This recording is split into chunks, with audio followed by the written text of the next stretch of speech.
Kata-kata bijak ada yang mengatakan seperti ini, katanya melihat kebaikan seseorang itu lihatlah setelah kematiannya. Mereka yang telah lama tiada, tetapi namanya dikenang adalah manusia sesungguhnya. Kalimat bijak Jenderal Hugeng pada tahun 1921 sampai dengan 2021, memang baik menjadi orang penting, tetapi lebih penting menjadi orang baik. Buku ini penting sekali buat mengajarkan kita untuk terus mensosialisasikan kejujuran, sikap tegas, dan kesederhanaan.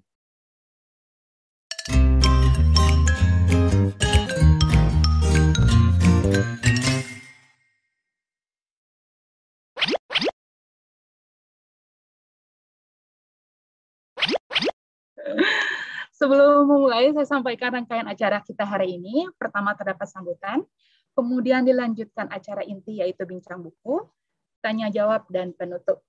Tanpa berlama-lama lagi, kita dengarkan sambutan dari pemimpin harian Kompas, yaitu Mas Suta Dharma Saputra. Silakan Mas Suta. Pertama-tama, Bapak dan Ibu sekalian, saya mengucapkan terima kasih kepada para narasumber yang luar biasa yang hadir dalam acara ini yang bertepatan dengan 1 abad Pak Hugeng dilahirkan, ya. Selamat juga kepada Mas Suhartono, selamat Mas Har, penulis atas diterbitkannya ini yang kecetakan yang ke-6, ya, dari buku Mas Har ini yang berjudul Hugeng, Polisi dan Menteri Teladan. Saya merasa buku ini mengingatkan kembali kita semua bahwa Pak Hugeng memang tokoh yang luar biasa. Kata-kata bijak ada yang mengatakan seperti ini, katanya melihat kebaikan seseorang itu lihatlah setelah kematiannya. Mereka yang telah lama tiada, tetapi namanya dikenang adalah manusia sesungguhnya. Jadi bukti bahwa Pak Hugeng meskipun sudah 1 abad, tetapi namanya dan kebaikannya masih dikenang sampai saat ini. Tentunya apa yang diteladani oleh Pak Hugeng ini bukan saja untuk jajaran Polri, tetapi untuk kita semua. Thomas Jefferson pernah mengatakan, salah satu pendiri negara Amerika, ya, kejujuran adalah bab pertama katanya dalam buku kebijaksanaan. Jadi saya rasa nilai yang diajarkan oleh Pak Hugeng ini penting bagi kita semua. Muhammad Hatta pernah mengingatkan, kurang cerdas katanya dapat diperbaiki dengan belajar. Kalau kurang cakap dapat dihilangkan dengan pengalaman. Tapi kalau tidak jujur sulit diperbaiki.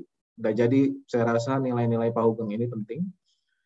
Dan kita merasa sifat yang diteladani Pak Hugeng ini semoga bisa memandu kita untuk menjalani hidup jauh lebih baik. Selamat membaca buku ini dan berdiskusi, dan semoga kita semua bisa menebar keharuman di negeri ini seperti yang diharapkan oleh Bung Karno sebagai pendiri negeri. Demikian, terima kasih, selamat berdiskusi. Wassalamualaikum warahmatullahi wabarakatuh. Om Santi, Santi, Santi Om, Namo Buddhaya. Terima kasih, salam sehat untuk kita semua. Baik, terima kasih Mas Suta atas sambutannya. Kita selanjutnya akan ada sambutan dari Bapak Kapolri Jenderal Polisi Dr. Andes Listio Sigit Prabowo yang akan diwakili dan dibacakan oleh Komjen Pol Dr. Andes Agung Budi Marioto, Irwasum Inspektur Pengawasan Umum Mabes Polri. Kepada Bapak Agung kami persilahkan. Nilai-nilai yang ditujukan oleh Jenderal Hugeng merupakan hal yang menginspirasi, tak hanya bagi kami, anggota Polri, tetapi juga masyarakat pada umumnya. Saat ini dan masa yang akan datang, sifat-sifat beliau yang tulus, ikhlas, dan dekat dengan masyarakat perlu diimplementasikan pada setiap insan Bayangkara. Pusat Sejarah Polri telah membuat video dokumenter dan memorabilia di Museum Polri untuk mengenang nilai-nilai luhur yang ditanamkan oleh Jenderal Hugeng. Selaku Kepala Kepolisian Negara Republik Indonesia, saya menyampaikan penghargaan dan apresiasi yang setinggi-tingginya kepada Saudara Suhartono selaku atau sebagai penulis buku yang telah meluangkan waktunya untuk menulis dan menuangkan buah pikirannya tentang 100 tahun Hugeng. Kalimat bijak Jenderal Hugeng pada tahun 1921 sampai dengan 2021, memang baik menjadi orang penting, tetapi lebih penting menjadi orang baik. Sekian dan terima kasih. Wassalamualaikum warahmatullahi wabarakatuh. Om Santi Santi Santi Hom. Terima kasih banyak kepada Bapak Kapolri Jenderal Polisi Dr. Andes Listio Sigit Prabowo yang diwakili dan dibacakan oleh Komjen Pol Dr. Andes Agung Budi Marioto MSI selaku Irwasum Inspektur Pengawasan Umum Mabes Polri. Selanjutnya ini dia bintang utama kita, yaitu penulis buku Hugeng Polisi dan Menteri Teladan, yaitu Mas Har. Kepada Mas Har kami persilakan. Makasih Mbak Desi atas pembukaan acara ini. Luar biasa buat pertama penerbit buku Kompas yang mau menerbitkan kembali revisi cetak ulang buku Hugeng yang pernah diluncurkan juga oleh penerbit buku Kompas bersama saya waktu tahun 2013. Waktu itu peluncurannya ada di toko buku Gramedia Pondok Indah dan dihadiri oleh Kapolri pada saat itu.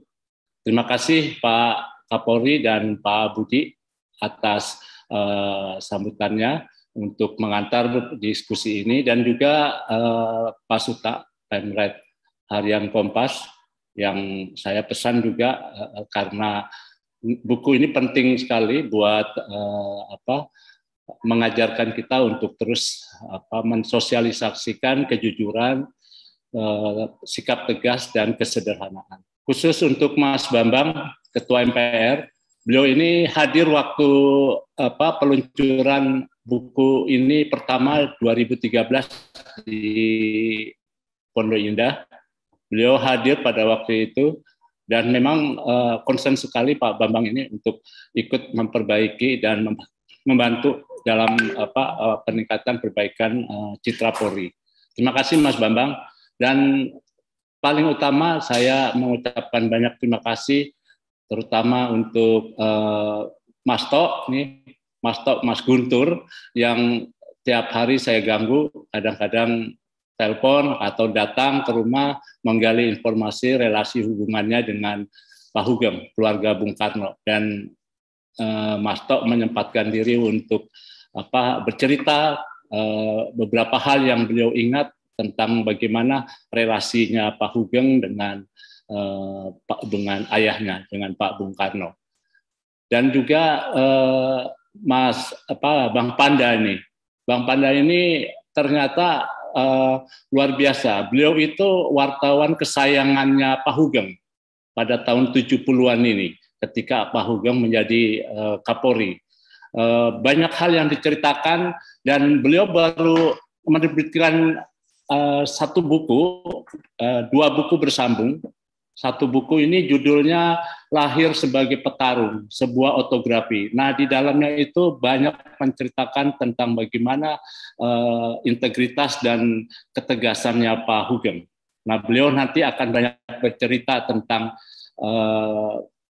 bagaimana Pak Hugeng ini juga ternyata punya sikap tegas dengan Bung Karno pada waktu itu, ketika salah satu istri Bung Karno ingin memasukkan barang-barang ke Indonesia dan meminta izin ke Pak Hugeng sebagai Kapolri untuk memasukkan barang tersebut. Waktu itu Pak Hugeng sebagai Menteri Iuran Negara, dan itu diceritakan ke Pak Panda bagaimana Pak Hugeng itu tegas menolak keinginan Bung Karno. Dan demokratisnya Bung Karno, meskipun anak buahnya menolak dan keinginannya beliau untuk meluluskan keinginan salah satu istrinya Bung Karno, tapi Bung Karno tidak marah dan tidak terus mencopot Pak Hugeng sebagai Menteri Iuran Negara. Beliau malah mengagumi sikap tegas Pak Hugeng, karena memang sejak awal dalam percakapan di dalam buku itu, ketika Bung Karno meminta Pak Hugeng menjadi menterinya, itu beliau bercerita, kalau saya mengasih ini kertas karbon warna hitam, ini menurut kamu warna apa? Beliau bilang ada tiga persepsi, bisa warna hitam, bisa abu-abu, atau warna lain. Tapi kalau warna lain saya mengikuti apa yang menjadi kehendak Presiden sebagai atasan. Tetapi sebagai sikap saya bilang kertas itu warna hitam. Nah, Bung Karno menyetujui bahwa kamu harus punya sikap seperti itu.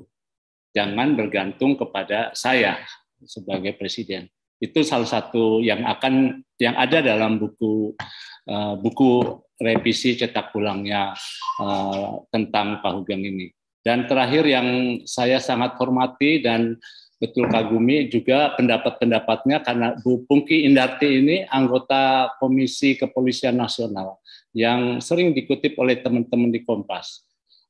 Itu memberi semacam framing untuk teman-teman melihat polisi itu, posisi polisi itu seperti apa dengan segala persoalannya. Kira-kira itu ucapan terima kasih, dan terlebih juga ini ada di mengikuti tapi tidak muncul di sini. Ini ada keluarganya Pak Hugeng yang memantau, lalu terutama juga ada Pak Darto. Pak Darto ini mantan sekretarisnya Pak Hugeng ketika Pak Hugeng menjadi Menteri Sekretaris Presidium Kabinet. Nah, cerita Pak Darto ini yang menjadi isi dari buku saya ketika 2013 diterbitkan. Nah, untuk edisi revisi cetak ulang kali ini, jadi 3 bab itu merupakan cerita baru. Cerita baru satu tentang relasi Bung Karno dengan Pak Hugeng. Ketika Pak Hugeng mulai menjadi, sejak Pak Hugeng bocah, dia mendengarkan pidato Bung Karno, lalu menjadi bintara, dan menjadi salah satu pengawal Bung Karno ketika pidato di Jogja tahun 47, lalu kemudian menjadi menteri, dan kemudian juga sampai menjadi beberapa jabatan yang sering kali ditelepon oleh Bung Karno untuk datang ke istana. Dan terakhir, meskipun Bung Karno telah pergi 21 Juni tahun 1970, hubungan keluarga Bung Karno dengan Pak Hugeng tetap terjaga.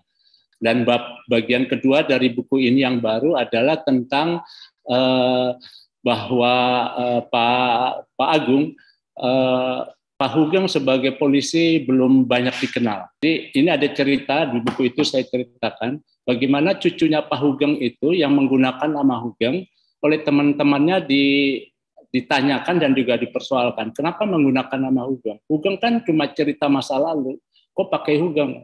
Lalu bilang, itu eyang saya. Dan kemudian dijelaskan bahwa ini menunjukkan bahwa Pak Hugeng memang belum dikenal. Begitu ironis. Jadi barangkali benar yang disampaikan oleh Pak Kapolri bahwa pembangunan museum termasuk bibliografinya Pak Hugeng di Museum Polri ini akan kembali mengingatkan para jajaran Bayangkara untuk mengingat keluhuran dan contoh integritas yang dilakukan oleh Pak Hugeng. Bagian ketiga adalah bercerita tentang mengacu usulan Gubernur Jawa Tengah Pak Ganjar Pranowo yang mengusulkan Pak Hugeng salah satu menjadi pahlawan nasional. Memang Polri sudah memiliki dua pahlawan.